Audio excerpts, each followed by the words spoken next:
Welcome one, welcome all to DeFi Crypto and Airdrops, our Wednesday DeFi Masterclass show with Jake and David. How's it going, gentlemen? It's going great. Outstanding. Awesome. Yeah, me and David just got done a little while ago doing our daily show with entry-level DeFi. So, Jake, you might have to drop in on one of those sometime and kind of share some of your tips on how to get started. Yeah, man, happy to do it. All right. Well, let's jump on over here. I want to show people how to find you. So let me do this real quick. Add you gentlemen to the stage. So if you would like to find myself or Jake or David, the easiest way to find it is either in the description below. I have links to Metrics Finance and to DeFi University. But if you come here to our YouTube channel, you can find the links in the description of the channel, or if you come down to our brother channels, you can find DeFi University YouTube channel. Run on over there, subscribe to them, and Jake Call over at Luminary Assets. You can subscribe to him as well, his YouTube channel.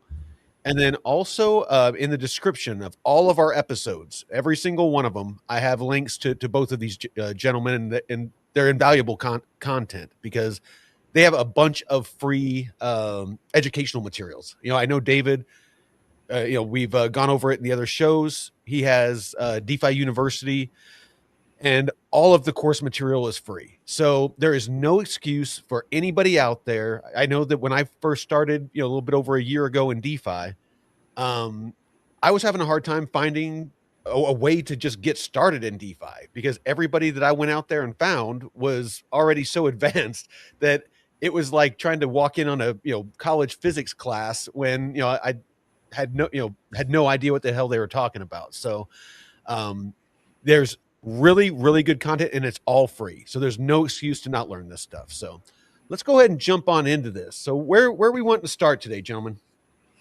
I've got a topic, Jake. If you're interested in talking about synthetic spreads, I'm always open to it.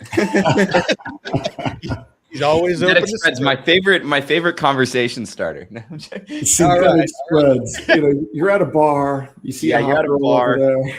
Guy next to you, his girlfriend, wife just went to the restroom. You're like, so man, what about those synthetic spreads for the day? Like, what do you think? How about them synthetics? Yeah, man. Let's take a look at this. So here, I'm just going to go ahead and share my entire screen.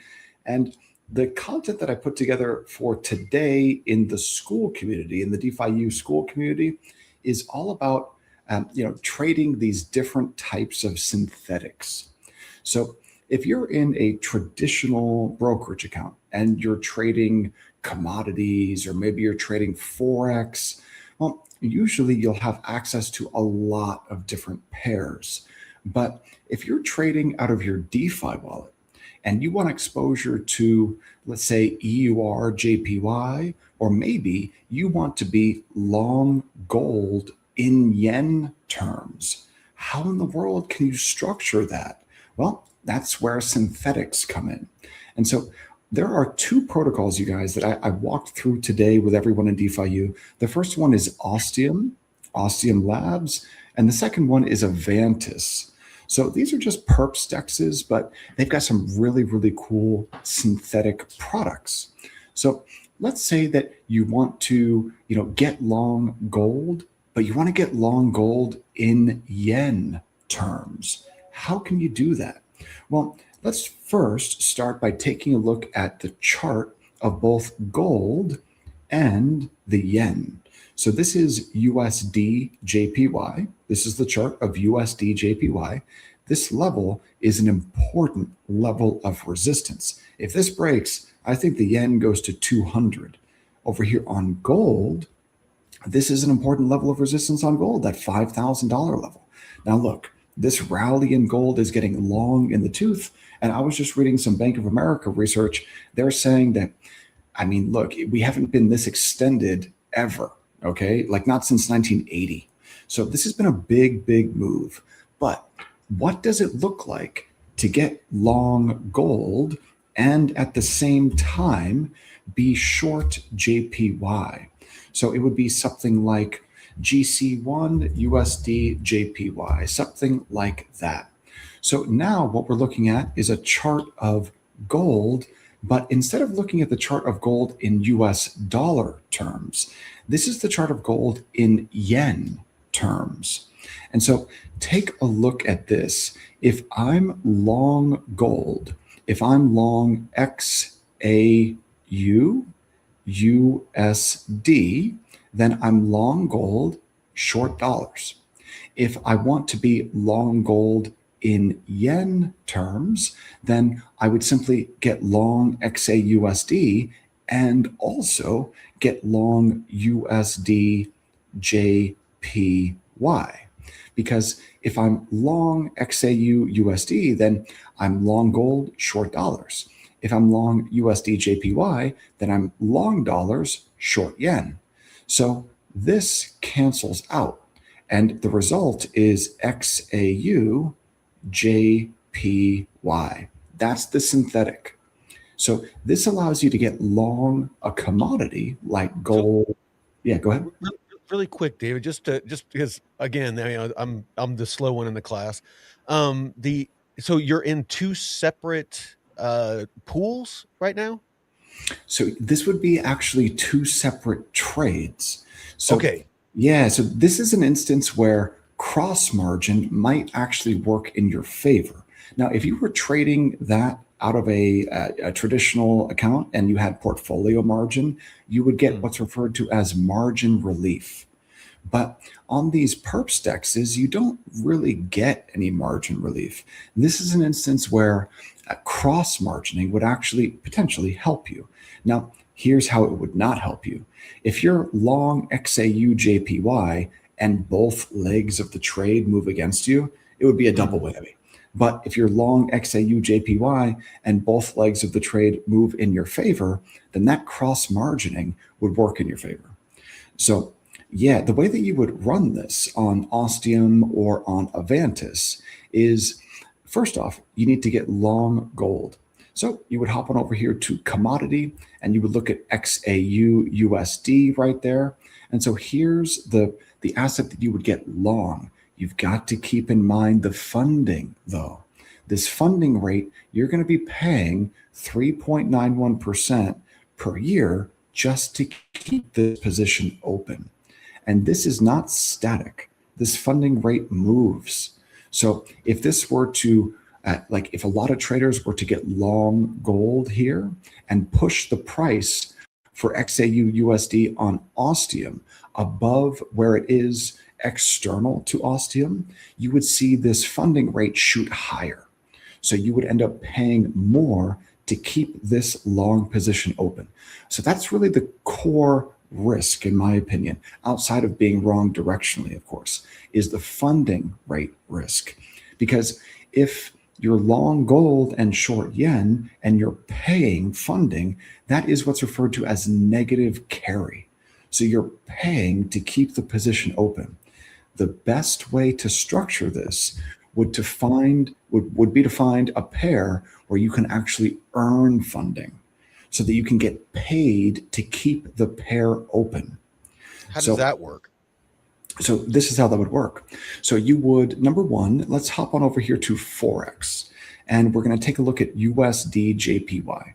So if you want to be short yen on Ostium, you can do that and not pay funding.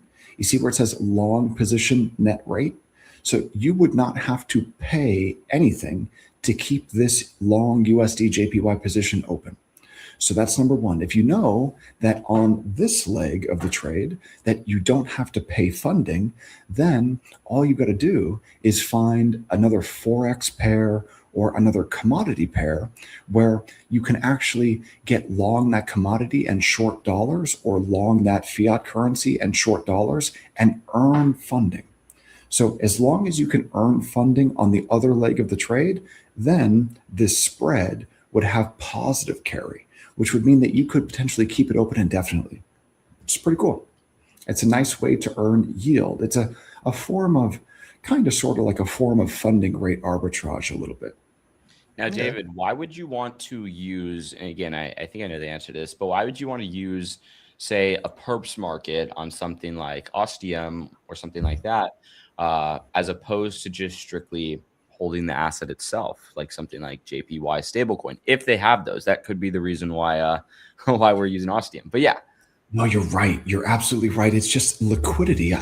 So if I hop on over here to Coin Market Cap, Jake, isn't there a yen stablecoin now? I think it's this one. I've got it in my recent searches. JPYC. So yeah, so this JPYC, you see, it's one thing to be able to get long the yen through JPYC, but I don't want to have anything to do with that trade. Like, I don't want to be long the yen, man. And also, like, if I take a look at the DEX markets here, okay, so where can I swap into this, and where is the liquidity? See, there's no liquidity in the DEX markets to be able to swap into it. I could, I could swap in on QuickSwap on Polygon or on Uniswap V2. You might even be able to provide liquidity in, JPYC wrapped ETH on Uniswap V2, but there's only, a couple $1,000s of liquidity. It doesn't really make sense. But it's not just about that. Where do you borrow JPYC? Because you want to be short, or at least I want to be short JPYC. That's the thing. I meant more for just like the long position in general, though. But like, I could see that like kind of argument. Like, if you can't get JPY, stablecoin, without having to pay hefty fees and slippage and stuff like that, even if your funding rate is, say, a little bit in the positive per year, a couple percent, it's still probably better to be on a market like that as opposed to being on just like swapping into it. The other thing that I was initially thinking of is leverage, right? So with funding rate arbitrage, what you're looking for is you're looking to get paid on one side or the other. In other words, you can maybe short and get paid, 15% per year to short. And then if you go long, you might be the one paying 5 to 10% to go long. But you could just hold your long in your actual wallet itself. You don't have to pay anything to keep that open, obviously. And then you turn up your leverage on your short, and then boom, there you go. But again, like, there's caveats to each of these. And if you can find a market where one's in the positive and one's in the negative, that's going to be significantly better because you're going to get paid on both ends. You're double dipping then. And then turn up that leverage and, run it. 100%, man. And so have you, Jake, have you ever come across Loris.tools for funding rate arbitrage? Yes, actually. Yeah. I've used that. Yeah, so this is really, really cool. If you can find a pair where you can get paid on the long side and paid on the short side, then you could, put together, usually it's going to be like meme coin pairs, stuff like that. Very, very volatile pairs. You might be able to find a really nice arbitrage over here on Loris. Like, take a look at Barra. So one thing about Barra chain, you guys, is why did they call it bear chain? Like, why didn't they call it bull chain? I completely agree. Bulla chain or something. I know it doesn't sound as good, but like, come on, guys. I mean, I don't want to be on the bear chain. I want to be on the bull chain, Yeah. But this is an example of like funding rate arbitrage here. So you would simply buy Barra on Gravity and sell Barra on whatever Vest is, whatever perpstex that is. And you'd be able to collect, as of right now, 730% APY. That's the funding rate ARB. So that is pretty cool. Yeah, man. So that was a little bit that I had. Let me go ahead and hop over here. I'm going to remove my screen share there. I've really been taking a look at all of these different Forex pairs, but the challenge is that I don't want to pay funding. I really don't want to pay funding. And there aren't enough RWAs yet that you can hold on a lend borrow market. There's really no liquidity for many of these RWAs, like, different fiat currencies, different commodities, like, US government bonds or other sovereign bonds on money markets like Aave or Morpho or you name it, Euler, whatever. And it really is disappointing that the TVL and Plume, did what it did. I mean, I'm still, somewhat bullish on the project, but there's so many different opportunities RWAs and different tokenized assets on there. I really hope that comes back. Yeah, I don't know. So if you here, let me bring up. Actually, I'll leave it. But if you take a look on DeFi Llama and you look at the chart of TVL for Plume Network, dude, whenever you see it fall off a cliff like that and trend down to zero, it reminds me of Phantom, the Phantom Network, the Phantom chain. And when the TVL really hold on. We need to take a second, David. I know. The second I thought you were talking about the wallet. I'm like, what? No, man. You remember that? Yeah, Phantom chain. That is wow. Now Sonic, but yeah. Keep going. Sorry. Yeah. So Jake, I had a client who came to me. He had 2 Bitcoin on Phantom, and this was last year. Okay, or it might have been the very beginning of last year or the very end of 2024. And he had 2 BTC on Phantom, WBTC on Phantom, but there was no liquidity left on the chain. There was like 2 pools left on Phantom, and they were both on Curve. And they both contained 3 assets, but there wasn't enough liquidity for him to swap out of those 2 BTC into the Tether stablecoins that still existed on Phantom. Yeah. So his choice was either hold the WBTC and pray for something to change, which was a losing position, obviously, or swap out of the WBTC for the stablecoin at a 90, I think it was like a 92% loss. So in his wallet, he was looking at the quoted price for the WBTC, but you couldn't swap out for anywhere close to that. So, and then you also had to bridge out. So it wasn't just the swap, you also had to bridge off of Phantom to Sonic. And you had to do that through their proprietary bridge. And you could only do that with the stable. You couldn't do that with WBTC. So he was completely stuck, man. And we struggled for hours looking everywhere for liquidity, couldn't find it. And so when I see Plume, when I see that TVL fall off a cliff, it reminds me of Phantom. A lot of people don't think that this is an actual risk, though, and it's something that you definitely have to be aware of, and that's why you want to stick to chains that are proven. I mean, sure, you go yield farm on a chain or something like that, but then if the entire liquidity gets hit, just like Plume, just like Phantom, you're cooked. And frankly, David, just to exaggerate the issue a little bit more, I had a client that had the exact same thing. Now, it wasn't with 2 BTC; it was with like some $3,000 to $5,000 of capital, right? And we were able to extract like $1,500 or something out of it. So we had to take a huge hit still. It wasn't Bitcoin, so we had a little bit more out of it, and it was a much smaller trade. Don't get me wrong. But yeah, I mean, it just goes to show those are things that you have to be worried about. Obviously, it's not as big of a risk as what I would call an exploit or something, but when you get into the DeFi space and specifically, you really have to map where you're coming from and where you're going. You're coming from, the crypto industry where say you have crypto price risk, price go up and down, right? You have, some people call quantum risk, quantum computing risk, right? You have centralization of the network risk, right? So the actual blockchain itself. You go to another blockchain, like a DeFi native blockchain, something like Phantom, now all of a sudden you have the actual chain risk, which is liquidity and other stuff among that, and the chain being halted or whatnot. And then you also have the actual platform that you're on risk and smart contracts among that platform.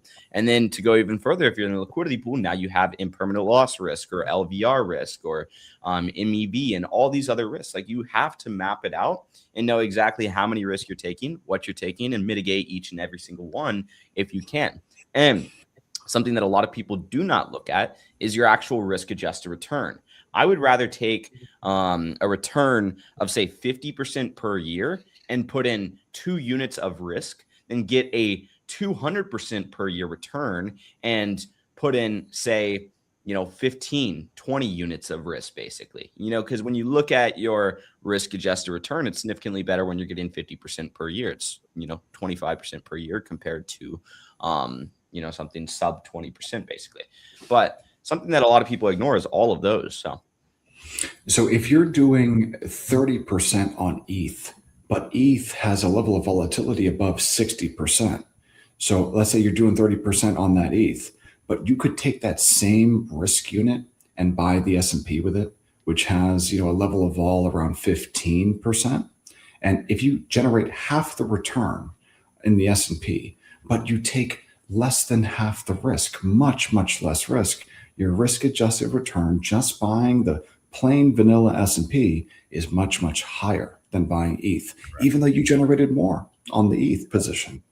Yeah. And then there's the argument to be made that obviously risk-adjusted return doesn't necessarily mean it's going to put more money in your pocket, but it means that that's how you base your diversification. It's how I base my diversification. Because if we looked at risk-adjusted return, like what's the best risk-adjusted return? CDs when they were at like 5% back in the day, and you can lock them in on like 5 years. That was a pretty damn good risk-adjusted return. But we know that that's only going to get us 5% per year. Whereas when we look at something like crypto, we might have our CD allocation and then our S&P allocation. And then we have our crypto allocation.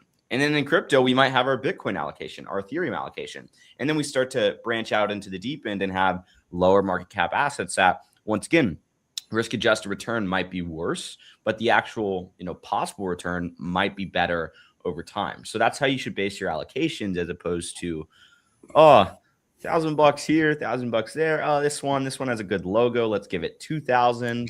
Gotta have the nice Solana. I saw this one on TikTok. And right. That was a great X post I read. I had a client that came to me at one point, and they're like, I'm like, how do you select these assets? Because they have like 30 assets, 30 altcoins or something. They're like, well, usually when I see multiple, he's like, I don't fall into the trap of like somebody just talking about an asset. Like I know they're shilling it, but usually when I see multiple people talking about the same asset, that's my indicator. I'm like, okay. I'm like, so a project can go and pay multiple people to post at the same time. And they're like, oh. But do your evaluation, everything. So. So one thing that even made what happened to that guy with the 2 Bitcoin even worse was that he accepted those 2 Bitcoin as payment for services that he provided. So like the person or people, whatever, that sent him those Bitcoin on Phantom, they knew that Bitcoin was, worth less than, 90% of the face value. They knew that. And they paid him in those tokens because they couldn't swap out of them. Yeah. Wait, so they paid him after Bitcoin, or sorry, after Phantom got like wrecked, basically? Yeah. That's an interesting one, David, because how do you classify that if you receive 2 Bitcoin and the value of it is, say, $200,000, and you can only get, you take a 90% hit, you can only get $20,000 out of it, right? Because by technicality, wouldn't you need to write $200,000 of income? And then when you go to sell it, write a capital loss, but then you're capped at how much capital loss can offset your income of $1,500 per year, or $3,000 per year if you're married. You're screwed. You're screwed, man. I had a mini version of that on the Terra Luna shit. Like what did they do to us? They airdropped all of they UST tanked, right? My 30 grand went down to like less than 3 or something. But then they did like a airdrop, and at the time of the airdrop, I got 9 grand. So I'm like, okay, it's not a horrible hit. But guess what? That 9 grand is an airdrop. That's taxed as income. Thing is, they gave it to us all up front, but then you couldn't sell it. So it wasn't like it was vested where the tokens come into your wallet over time. It was like you get everything up front. It's just you physically cannot sell it. Like it's coded into the actual contract that you can't sell it. So I had to write 9 grand of income. And then by the time all of my Luna is vested, it's worth like $1,000 or something like that. So then I have to write an 8 grand capital loss. And it's like you're capped at, once again, how much capital loss you can actually write off. So again, it's not a fun time. And I think this is something that oftentimes a lot of people don't account for. So, what we really need though, Jake, is we need that Clarity Act, and it needs to be written in such a way that it actually protects operators in DeFi and crypto holders, because the stuff that we're talking about, it's pretty clear to me that the IRS really needs to up their game in understanding crypto and DeFi assets, because it's just not right for people who want to do things legally to get screwed like that on their taxes. Yeah. But I think the problem is, like, once again, right now, I don't think we're going to see much like obviously if you're completely like avoiding whatever, your taxes, like sure, you might get hit. But I think like there's going to be a lot of leniency, you would hope, for 2021, 22, 23 when it comes to the IRS auditing, say, people that are transacting heavily in crypto and DeFi, because it's like these people don't understand this shit. It's like, oh yeah, I was in a liquidity pool, I got hit with some LVR, some IL. They're like, what the fuck is this guy talking about? Like, this dude's speaking gibberish over here. Right. And I work for the damn IRS. I got my high school degree, so here we go. Like, I'm ready to audit some financials. Yeah, I mean, that's my point. It's like there's no clarity regarding it. I think there's going to be a lot of leniency, especially around airdrops and everything like that, and situations like that. And I think as long as you can explain yourself, but I mean, I'm just glad we're putting that in the past and starting to get to some point of regulation. So yeah, so I sold my ETH for Rocket Coin, and then imagine trying to tell that. Look at these people's faces when you start going through the names. Yeah, and like, I saw. It shows that you have a 9,000% gain here, and then it shows that you lost all of this money. Like, yeah, I invested into dildo, and then imagine telling this in an interrogation room to an IRS agent. Right. Yeah, I can't even imagine. It must be just completely ridiculous. But so, Jake, what are you doing to earn yield now, man? Are you in LPs? Are you hedged? What are you looking at? Same old, man. I mean, I'm just accumulating. One of the things that I did probably like late last year, like mid-December or something, was get into positions that I can run for a month and a half, 2 months or so, because like the way that I've been thinking about this recently is my time horizon is like 5-10 years in this industry, right? And granted, like I want to play the cycles, don't get me wrong, where I enter or I'm riding the bull and then I'm out during the bear. Like, but again, I think we're getting to a point where we're not going to really be as relevant to those cycles, and they're not going to matter as much. So I think like later this year, Bitcoin's going to like do pretty well and break that cycle. Why do you think that? I'm curious. I think with the, I guess, general economics and stuff hopefully shaping up and the direction that things are going. And it seems like everything's shaping up, and then boom, let's buy Greenland. Boom, let's invade. You know what I mean? Like I feel like that's a huge part of it. But I think eventually things start to shape up. It breaks that cycle. So right now, again, just accumulating assets. But the dilemma that I came to is like, if I have a 5-year horizon, like, why am I entering, exiting, investments every 2 weeks or something? Why am I rebalancing every 2 weeks? Why am I managing 3 to 4 hours per week? So now I spend like 3 to 4 hours per month, man. And for me, like, that's fine. Like, I feel like that's a relatively passive number to get, like, say 20 to 30% per year in income that I can compound. Because frankly, if I was investing into real estate, I would spend 3 to 4 hours per month, whether it's finding my next real estate property, whether it's, looking at appreciation values, looking at comp values, going and fixing something, right? Same thing with Airbnb, much more active, checking on my listings, stuff like that. Stocks, even, you spend some time each month looking for the next stock you want to invest into. You got to set up a new brokerage account. Like, all these things require a little bit of time input. So what I'm trying to do is reduce the amount of time input that I get to something that is similar to what I would typically invest into. Because it's kind of weird working where you also invest in that industry, and it almost forces you to want to be active in that industry. But then I had to take a step back. Like, look, my like active income, my day job is, doing this stuff like consulting, as well as like our software and stuff like that. Whereas my actual positions, these are my investments. These are completely separate. These are different, basically. So what do you think about fixed income in DeFi? Because that's something that I've been digging into a lot more recently. I've been creating a ton of research in the school, DeFi University, about these different fixed income protocols. What are your thoughts on that? I like it. Yeah, so what I'm thinking about here is a stablecoin portfolio where I can generate 15 to 20% APY without using much, if any, leverage. That's really the goal. is 15 to 20% APY on cash with preferably no leverage or very, very little leverage.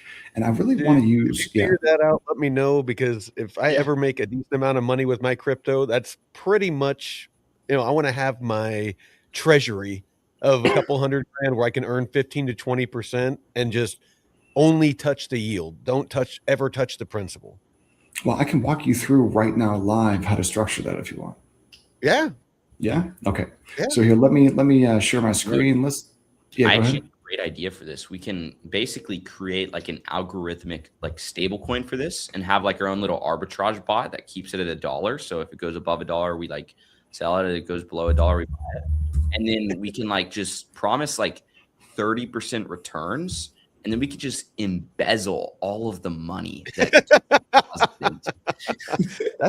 sounds like a terrible idea. That's horrible. What the fuck? It's like a terrible idea for the people that invested. Yeah, it's great for us. But... Okay, not financial advice. No, definitely not financial advice. So I am not associated with any crypto projects for any clippers out there that take my face and make me AI into. There was actually. Oh, have they been doing that to you, Jake? Well, it happened back in the day by a fellow YouTuber too. So this fellow YouTuber, and I gotta find it. I think it was Low Key Bunny. Have you guys ever heard of that? Low Key Bunny? No. Low Key Bunny? Probably not. I don't know. Had like 10,000 subscribers. No, 35,000 subscribers, and he's still posting. Basically, what happened is he starts like making videos like, oh yeah, this project or whatever is owned by, fellow YouTuber in the YouTube space. Whatever. It's actually owned by this Jake Call guy. He's a great guy. He's legit and everything like that. Little do you know, the project is actually like a complete Ponzi, basically, or not even a Ponzi. You invest your money and you get scammed. And I'm like, well, is this guy dumb enough to think that like, I actually am behind this project? Because this has the worst website ever. Like my face is all like slurred and everything because this is like a year and a half ago when AI was not good. And sure enough, there's a VSL, a video right on the landing page. Hello, everybody. This is Jake. Oh my God. No way, dude. Really? Because somebody commented on my thing. They're like, and the conclusion that I came into, again, not accusing anybody, not making any accusations, any accusations. When you looked up the domain that the project was on, the email that was behind the domain matched one of the older emails that was associated with the Twitter profile that was associated with the guy running this YouTube channel. So the conclusion that I made, once again, not accusing anybody of anything, allegedly that this person was basically creating videos about projects that people like me, quote unquote, owned, but little did they know it's him in the back and he's just got other YouTubers' faces on it. So he's framing people. I'm like, what the, and that's exactly what he's doing. I got blocked when I called him out on it in his Twitter, and I called him out respectfully. I said, hey, are you associated with this? Blah, blah, blah. I did some digging, found it, blocked. So that's just basically I am guilty and I don't want to talk to you card. So how do you do something about that? Because like, dude, I just told him I was going to sue his ass into an oblivion, basically. And I sent him his address. So, I mean, I sent him his address and I told him, hey, bro, take this shit down or I'm suing your ass into oblivion. It kind of reminds me of when President Trump showed the house that the Taliban guy lived in when they were at a meeting. And he was like, look, if you fuck around, you're going to find out. Look at this. Oh, yeah. When by the way, he's like, I'll drop a bomb on your house. Like showed him a picture of his house. Yeah. A satellite image of his house. The problem is a lot of people like to think like, oh, I'm just I'm a guy on I'm a guy on YouTube. Like people can't find my information. Like this guy might say he's going to sue me, but he's really not going to go through with this. Like he doesn't have any of my information because the guy's using like a stage name and everything like that. But like little do you know, this guy had like a previous business that was linked to one of his old Twitter profiles, and you can go on that link and then you do some digging on that name and then you search up, oh, he's got this in the background, like, or he mentioned he's from Vegas, or, oh, he's smoking a joint, like 2 times a day. Cause he is in his YouTube videos. He's like, give smoking me a joint, huh? Takes like a hit of one and then comes back to the YouTube video. That sounds like a lit stream. I don't know what that is.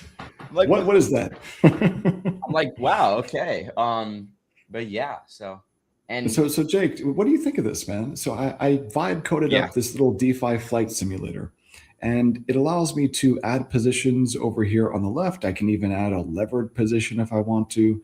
And then in the simulation canvas, it's going to show me all of the positions that I've added. And then on the risk telemetry over here on the right, it'll show me my total portfolio equity and, importantly, my blended and weighted average APY.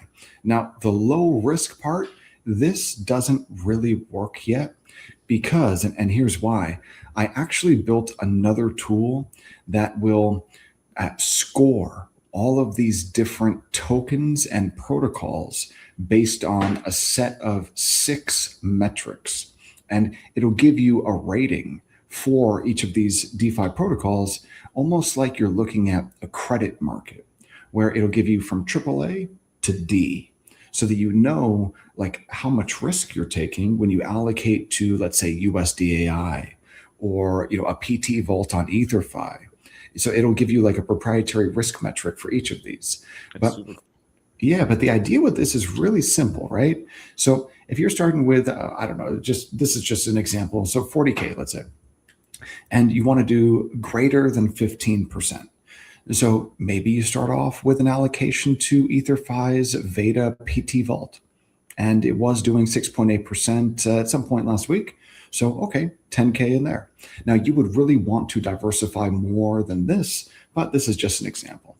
So you got 10K at 6.8%. And then over on Pendle, USDAI was at one point last week yielding 14% fixed. So you got 10K at 14%. And then over here on Contango, this is where it starts to get muy picante, very spicy, right? And the thing with Contango is that, yes, you can lever things up a lot, but you're usually not going to be able to borrow at a fixed rate. So yes, you might be able to achieve 35% on stables or on yield-bearing stables like SUSDE with a ton of leverage. But if your borrow APY all of a sudden spikes a little bit, then this position, a levered position like that, will become a loser really quick. Yeah. So, To tack on to that, I had a position I was running on Aave a long time ago. I think it was Avalanche, and it was just a simple looping strategy: collateralize USDC, borrow USDT, capture the spread. I was doing 20% plus on it, but I got hit with like a $3,000 liquidation because I was levered out of my mind, like literally the max amount of leverage that you can do. And in this situation, right, USDC got depegged by I think a cent, and it completely it made me lose $3,000, like a cent. Now, not only is there depeg risk, it's like, what happens if things switch and all of a sudden I am paying more to borrow than I am actually earning on the collateral? Then give that 3 to 5 days at the amount of leverage that I had, and I accumulate enough, whatever you call it, borrowing costs, boom, I'm also liquidated. So it's like, always got to be careful with these things. And while it might seem, oh, it's a stable coin, of course, let's just do max leverage. Cause what's the worst that can happen? Believe me, you can lose all your fucking money. That's the worst that can happen. Right. You know what I mean? So yeah, you're absolutely right. But what are your thoughts on Pendle? I really, really like Pendle, but what do you think about the Pendle protocol? Honestly, I love Pendle too. I like the idea of it, how, you are essentially separating that yield and allowing people to bet on it and trade on it, almost trade the yield. And then also the people on the other side of the market are obviously can lock in fixed yields and stuff like that. Honestly, I have no idea how they do this. I have not been able to grasp their model on that yet. And frankly, I haven't spent the time. But I trust it. And I have people on my team that understand it very deeply. And I have positions on Pendle right now. I actually have USDAI in my portfolio right now on Pendle. So this is how Pendle works. You've got this SY wrapper. So let's say that you are Athena and you've got the SUSDE token, a yield-bearing token. Although you could do this with a token that doesn't have any underlying yield. It gets wrapped in with SY, and they create 2 tokens from it: the PT, the principal token, and the YT, the yield token. So the principal token is the underlying stripped of its yield. And that means that you can buy the underlying asset. If you buy the PT, you're buying the underlying asset at a discount. And so it allows you to swap in to the underlying at a discount. This is essentially a zero coupon bond. That's what the PT is. And so if you build, yeah. So if you're buying like, say, the token at, say, a 10% discount or something, and then, obviously it could, okay, gotcha. Yeah. So you're able to, buy assets at a discount if you swap into the PT. Now, if you trade the YT, you can gain exposure to all of the yield of, let's say, SUSDE, or importantly, all of the points. But you can do that with huge leverage. So you could, gain 20x exposure to the yield and the points of some asset. The thing with the YTs, though, is they go to zero at maturity. So this nice thing about the PTs is that they're fixed. It's referred to as fixed rate, fixed state. So you earn a fixed yield when you swap into the PTs.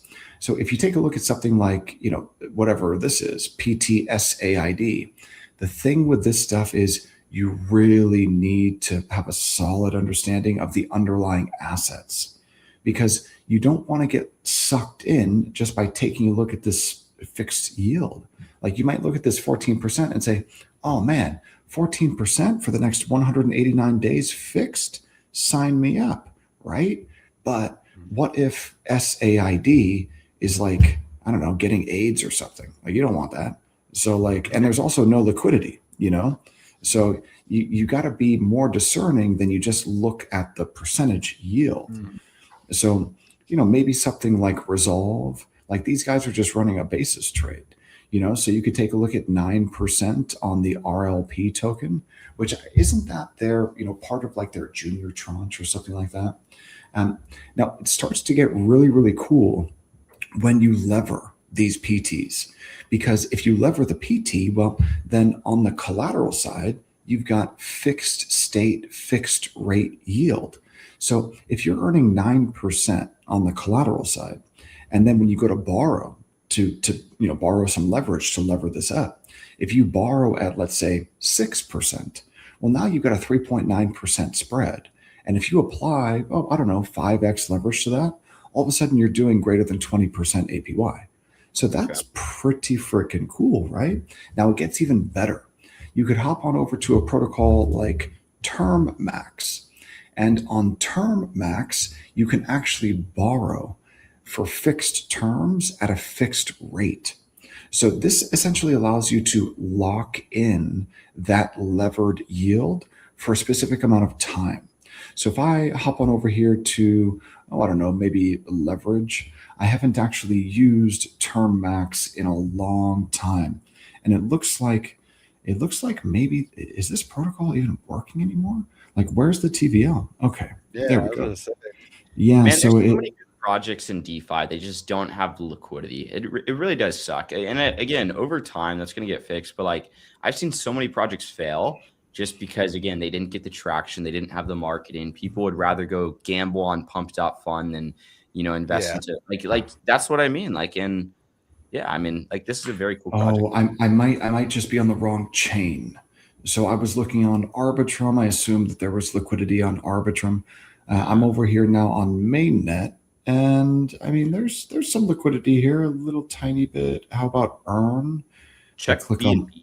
I think it was. Yeah, let's see BNB. So, I mean, there's a couple 100K. No, there's a couple seven figures. There we go. So let's see here. What I'm looking for is where I can borrow at a fixed rate. But hey, you know what? Earning 12% on stables, I just don't know this curator though. And you got 98K of liquidity. So the second nothing there. You're now getting like 10%.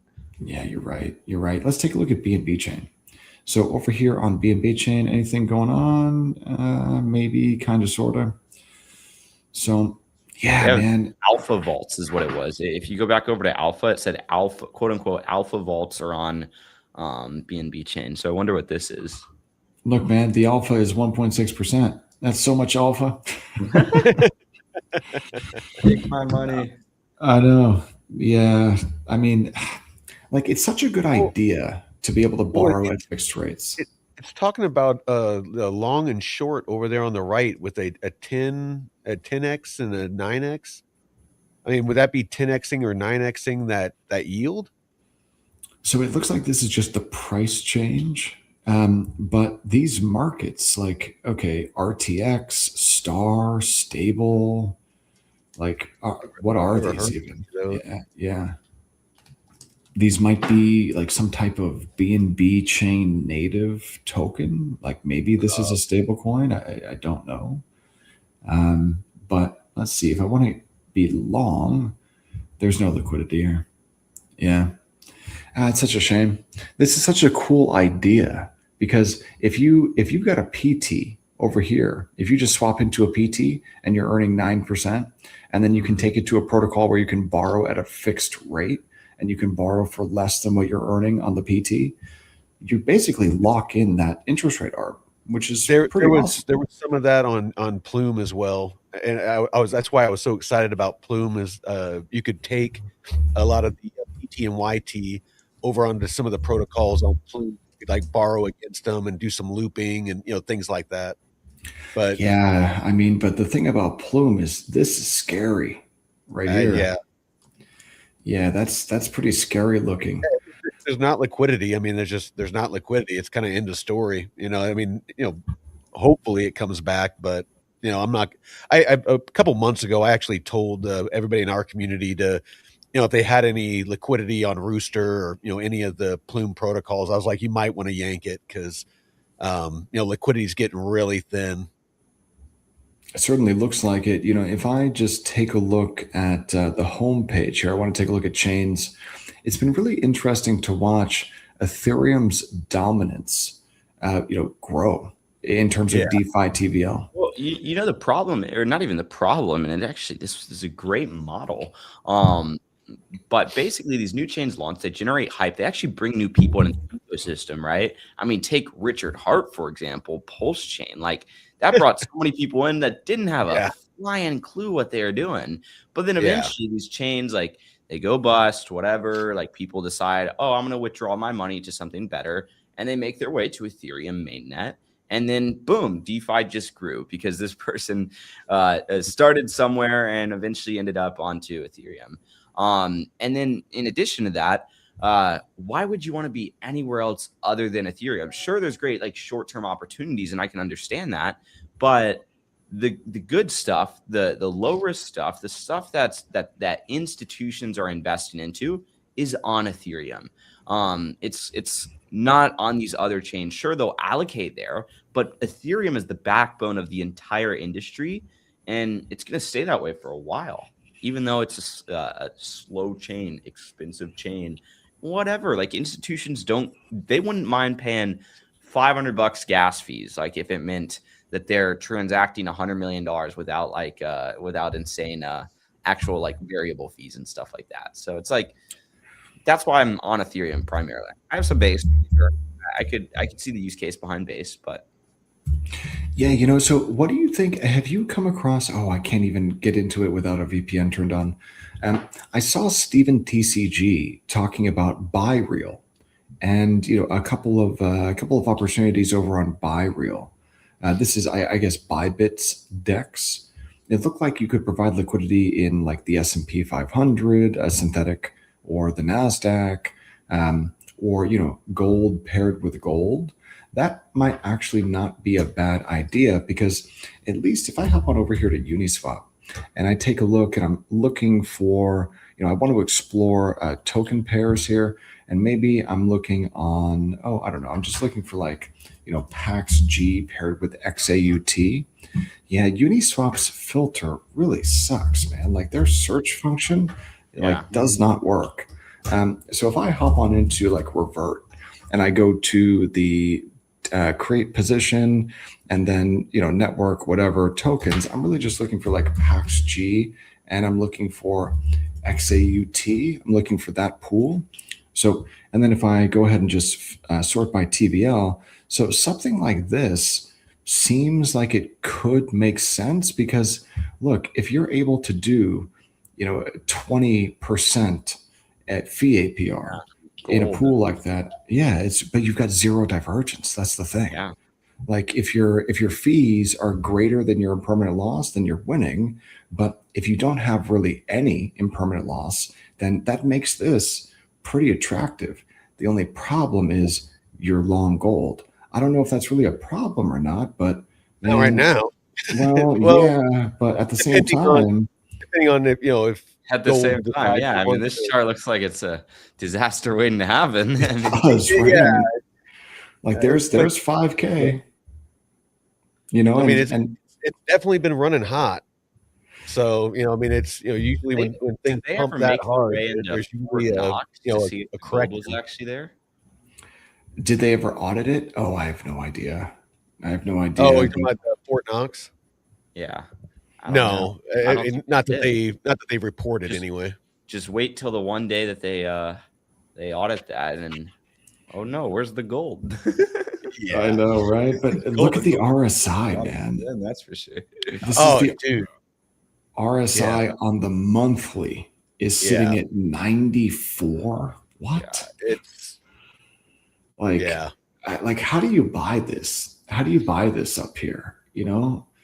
All we need in order to know that the top is in for gold is to see like a line out the door and around the block at like the US Mint somewhere, like in New York State or something like that. If you see like we saw in Australia, if you see a massive line out the door at the Mint, the top's in. But this RSI at 94, man, that is kind of scary. And this move, like a correction would not surprise me in the least. At all. Yeah. At all. And it's silver too. Yeah, man. I mean, silver, silver seems like it probably has some type of a structural bid underneath it.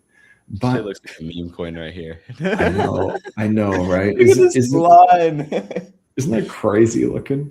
And this is silver, man. I mean, from 35 to 90, what did it get to? 95 or so? Oh, yeah. So I have like 100, or not 100. I got like $1,000 of silver at $25, like physical silver coin at $25. I'm like, oh, I'm liking my ROI right here. Making that big boy money, honestly, it's like I need to start talking about my silver investing more. It's like I've been telling people I've been stacking silver since it was $5 an ounce back when I was a kid. So through my adult life, I've been buying the rounds and bars and coins, the collectible coins and just all of it. So my silver investing has benefited me much more than crypto has. Now, so here's the thing, though, you guys. Even though silver has, ripped, right? What if silver, it ripped, but it was just being suppressed for like the last 5 decades? Yes. Like, what if silver should have been trading for $100 an ounce for a long time? And this is just a repricing. That's what a lot of people are talking about, and they the kind of the proof of that is, I forget what they call it, but it's basically price movement relative to gold. Right, the silver gold ratio. But what I think might even be more important than that is an inflation adjusted silver. That I could see that. So this is inflation adjusted. Yeah. So, go ahead, Jake. Yeah. Just very Don says he collects Teslas because they have 25 to 50 grams of silver in it. Right. I think that you might be paying more than the return. But like in a day and age where you can buy fractional shares of literally anything, right? And you don't have to go to the store, and you're buying for an investment. Like, why would you buy silver over gold? Like, it just doesn't make sense in my opinion. Now, granted, And like, I mean, a retail investor that doesn't care. Now, when you look at these returns, I can see why people would buy gold, and I could see that. But obviously, these are well-established assets, or I should say, commodities. So it's like, why buy silver when you could just buy gold? Well, so here's the ratio. So here's silver in gold terms. And I don't know what you call that. I call that resistance. So, look, if it breaks out though, if silver breaks out, then hey, it's probably got against gold like another 70% in the tank. So that is, and then if you take a look at inflation adjusted silver, it hasn't even reclaimed its 2011 inflation adjusted high, but gold has. So if we take a look at gold, gold has, if we price it in USM2, gold has already broken above its 2011 inflation adjusted high. Silver has not. Silver's got like another 40% to go until it even gets to its 2011 inflation adjusted high. So maybe there's more room in the tank for both gold and silver, but man, I haven't been able to pull the trigger on getting long. Like I'm a trader, man. Like that's what I do. And I just haven't been able to buy it. Like I can't get long. How do you get long this? Yeah. After seeing that chart, how do I like? Oh, I'm gonna go long on this and do like 10x fucking leverage or something. Yeah, no way. And even silver, like even after producing all the research that I put together on the fundamental reasons why silver probably has more room to run, even with all of that, the trader in me can't buy this. I just can't. Now, here's the thing, though. I could buy silver if it breaks out in gold terms. So if silver breaks out in gold terms, then all of a sudden that becomes kind of an interesting trade. That actually does become interesting because if we get a breakout, then maybe you see silver up here at 0.03. Now, if we do the opposite, sometimes it helps to invert the scale. And you guys, I've got to run in 2 minutes. Yeah, no worries. But yeah, sometimes it helps to invert the scale here. So GC silver. So this is just the opposite. So now that we're taking a look at this, let's see here. We've got support down here. So quite a different looking chart here. Oh yeah. That's maybe 30%. Maybe silver gets to 36 ounces per ounce of gold, 35. Maybe the highs from 2011. So again, silver has not gotten to that same ratio that it hit in 2011. So maybe the better level to watch for silver is right here, that 30. Maybe it gets to 30. Yeah. Well, speaking of inverting the chart, I think this is an important thing to touch on. A lot of us look at things just in terms of USD, like the price of Bitcoin in dollars, the price of ETH in dollars. Like sometimes we have to consider that maybe Bitcoin's not doing good, the dollar is just doing bad. And I think a lot of people forget this. I recently had a team member traveled to Europe, had to spend euros. Well, guess what? It's a lot more expensive to spend euros over there, especially when you're earning in dollars, because euro is a lot stronger than the dollar right now, like from what I can tell. So yeah, I mean. So you know what's funny about that, Jake? And then I've got to run, you guys. I've got another call in 1 minute. So I recently moved from California to Florida, and dude, I got to tell you, I love it here. Number one, and number two, everything's half the price. So it feels like I moved to a foreign country and I'm buying stuff with dollars, and like it's crazy, man. Like here, I'll give you an example. Ground beef in California, $15 a pound everywhere in Northern California. Man. Here, $6-7, literally half the price. It's just unbelievable, man. That's just one example. Yeah, it's about the same price in Texas too. just for reference. Wow, California's just getting ripped off. Yeah. Yeah. No, it's bad. But thank you, gentlemen. I know you both got to run. I want to be respectful of your time, but I definitely appreciate all the knowledge and information that you guys share on these. But till next time, Veteran Crypto out. Peace. Later.